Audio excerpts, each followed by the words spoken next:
you. Yeah. We have audio from Dr. Bivens, the board president, Sandra Stevenson, and board member Dean Huddleston. Tell us about it. Well, let me tell you, I was there a couple of weeks ago when this first came to the board's attention as they did a public meeting. And Sandra Stevenson, the board president, makes a good point.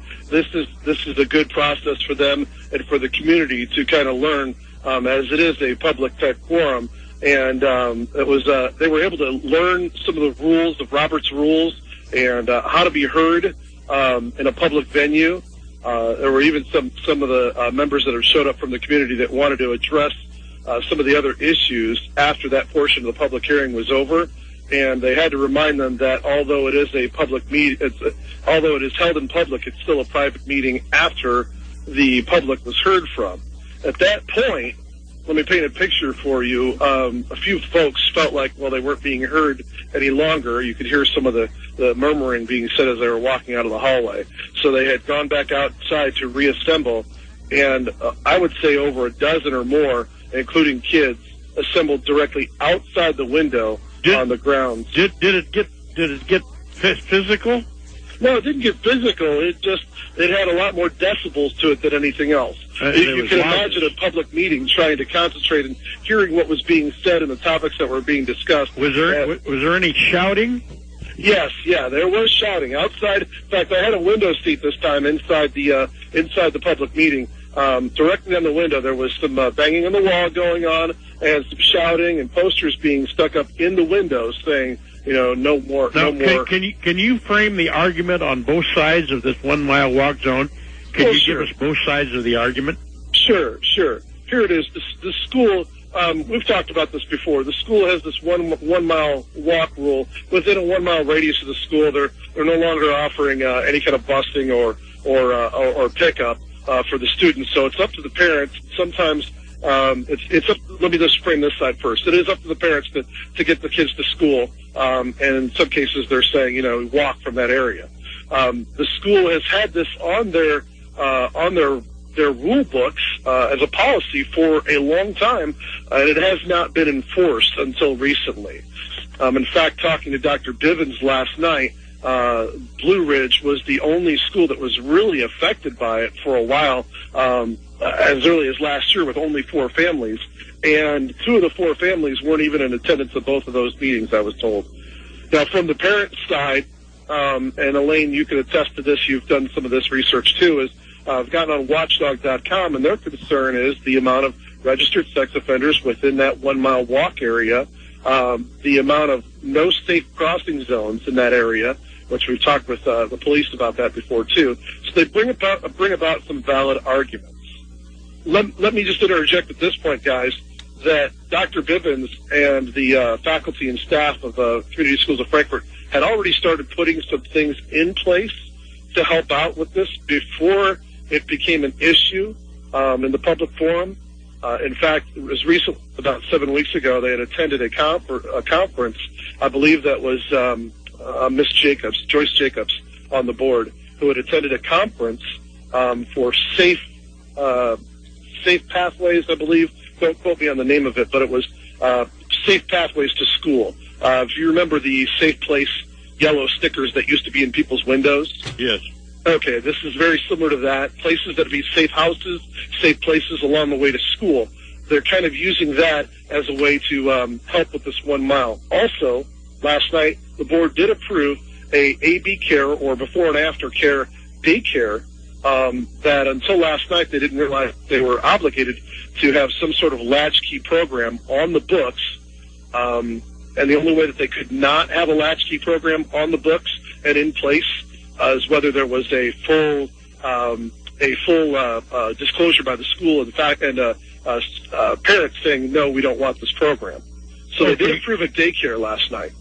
Can you prepare us for the audio? I imagine Mike is available now, isn't he, Elaine? Mike, are you out there? He's not in studio, but he is out there. I did some of the news story last night. And prepare us for the audio from Dr. Bivens, sure, the audio from Sandra Stevenson and the board member, Dean Huddleston. Okay. I would imagine that the audio from Dr. Bivens is probably the best to lead out with. So as Mike prepares that, I'll back up a few bits. I talked to Dean Huddleston first, and Dean had I basically had asked Dean how it was conducting a meeting with that kind of disturbance, if you will, and he basically essentially said he welcomed it because he says it's a great thing about the United States that we can assemble like that. I would agree with him.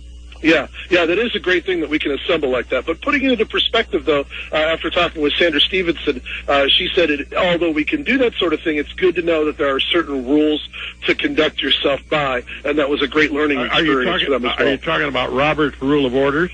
Yes, as well as yes, exactly. Robert's Rule of Parliament. Yes, that is a big thing, and there's some decorum there. And I got to tell you, in a lot of public venues where they conduct Robert's Rules, it's a kangaroo court. They don't really abide by it. So it's good to see on the administrative level of the school them following that.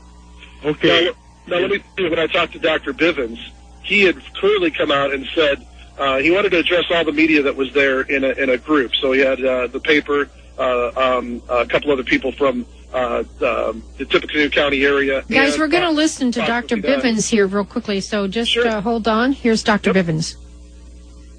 We feel like we've done everything that we can do, that we can help the issues that have come up about child safety.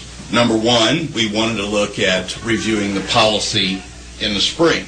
Wasn't good enough. Number two, as you saw tonight, we passed extended child care, which I think is a terrific idea, and I didn't know that latchkey program by someone is required in the state at the various schools unless there's a parent waiver saying we're really not interested and you don't have any kids that are interested in that. There you go. And now we have something from Mr. Huddleston. Hold on. It was quite a bit higher decibel level than normal. Several posters, people wearing T-shirts expressing their views. I welcome them all. I think it's the God-given right that we have to live here in the United States, and I'm happy that people actually take a stand for what they believe in, and they are willing to leave their homes in the evening and come and listen to is normally a pretty boring meeting and express their views. They have every right to do it, and I encourage them to do it. There you go. How do we have Sandra Stevenson's? Working on that one. She had reiterated some of the same things that Dean had said, but like I said, her big thing was about decorum, which you could completely appreciate. Like I said, there's a lot of areas within our own local government that don't follow that kind of decorum. Are we going to hear Sandra's or not? Are we going to get it, Mike? Just 1 second. It's a different tape. There was a lot of audio taken. Thank you, Roger. You're welcome. There was a lot of thanks, audio Roger. You're on the ball, buddy. Well, I appreciate that. We don't attend these meetings for nothing, and we try to come back with enough information to inform the public and, allow some feedback from the public, too. Well, hold on, Roger. We have the next audio clip. Go ahead, Mike. I'm glad that we have the public participation policy. This is something that was new this year, and so it's nice to hear the public to give us their opinions, and we do, consider what is being said. It does get a little noisy sometimes, but that's just part of a meeting. Okay. There you go. Well, that's good. That's good. Don't you love it that people showed up, Roger? I mean, didn't that make for a meeting that wasn't quite so dry for you? Yeah, it does. It's a little bit more eventful when it does. Yeah. And it'd be nice to see that more often. Let me ask you a question, Roger. Yes. Was any of the other business that was stated to come to the meeting on Tuesday night that was bypassed because of this? In other words, did this demonstration actually alter the meeting significantly? Well, I'll have to say yes and no to your question. I'll say the first part is that it was all held. The public part of the meeting was held at the beginning before they went into the rest of the agenda. So the people registered, signed in, and stated their names and spoke directly to the board, but the board not to any one board member, and followed the decorum to the T. Then they ended that part of the meeting and conducted the remainder of the agenda. So at that point, I would have to say from my standpoint, it was a little difficult to, I'm all about public assembly, don't get me wrong there, but it was very difficult to kind of balance the two. being as I'm an audiophile type of person anyway, I appreciate what the things that I hear that go into my ears. It was very hard to hear the demonstration outside the window directly by me and still concentrate on the things that Dr. Bivens was giving and his superintendent's reports. Well, I'm happy and proud the way Dr. Bivens and Sandra Stevenson and Dean Huddleston handled this. I am too. I think it was quite a mature approach. Well, let's just say, too, I think they were thrilled that people showed up and had an opinion, because I think very often the people don't show up to the meetings and then are shocked when they find out something happened, and then they're mad about it when they didn't go to the meeting to find out it was going to happen. So I think they love it when people show up. How do you think this thing is going to turn out if you were a betting man? Well, I think Dr. Bivens kind of made it very clear. They were going to review the policy again in the spring, but that didn't seem to be settling too well with a lot of the parents to go a whole semester without discussing it. He had said declaratively that they have addressed this as much as they're going to at this point.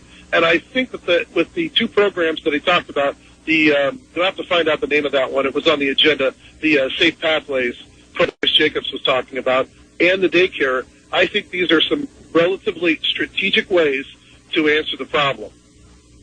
Okay.